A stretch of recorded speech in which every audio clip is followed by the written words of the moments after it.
Praise the Lord. கர்த்தருடைய பரிசுத்த நாமத்துக்கு மகிமை உண்டாவதாக. காலையிலே உங்களுடைய சந்திப்பிலும் வந்த சந்தோஷம். இந்த நாளுடைய ஆசீர்வாதத்துக்காக ஒரு வேத பகுதி வாசிப்போம். சங்கீதம் 67:2.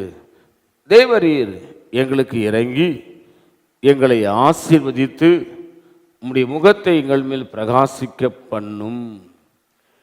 சங்கீதக்காரர் சொல்றாரு, தேவரீர் எங்களை ஆசீர்வதித்து உம்முடைய முகத்தை எங்கள் மேல் பிரகாசிக்க பண்ணும்.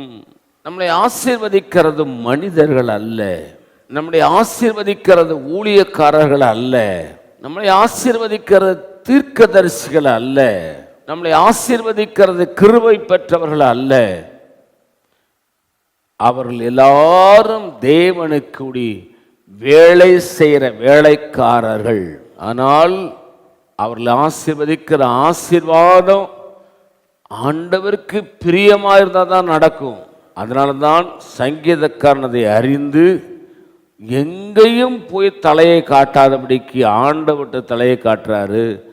தேவரீர் எங்களுக்கு இறங்கி எங்களை ஆசீர்வதித்து உம்முடைய முகத்தை எங்கள் மேல் பிரகாசிக்க பண்ணும்.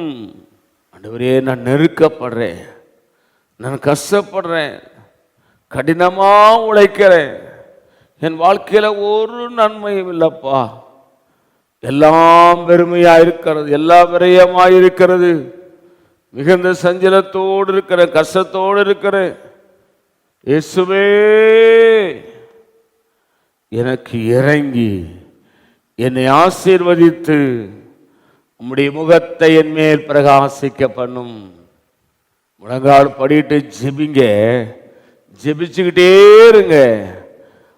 அவர் இறங்குவார், உங்களை ஆசீர்வதிப்பார், அவருடைய முகத்தை உங்கள் மேல் பிரகாசிக்க பண்ணுவார். நீங்கள் ஆசீர்வாதமாக இருப்பீர்கள். நான் உங்களுக்காக ஜெபிக்கிறேன். பரிசுத்த பிதாவே, நீர் என்னோடு எங்களோடு பேசின உம்முடைய நல்ல வார்த்தைகளுக்காக ஸ்தோத்திரம். இந்த வார்த்தையின்படி எங்களை ஆசீர்வதிங்க. இயேசுவின் நாமத்தில் வேண்டிக் கொள்கிறோம் பிதாவே, ஆமேன். God bless you. கர்த்தர் உங்களை ஆசீர்வதிப்பாராக.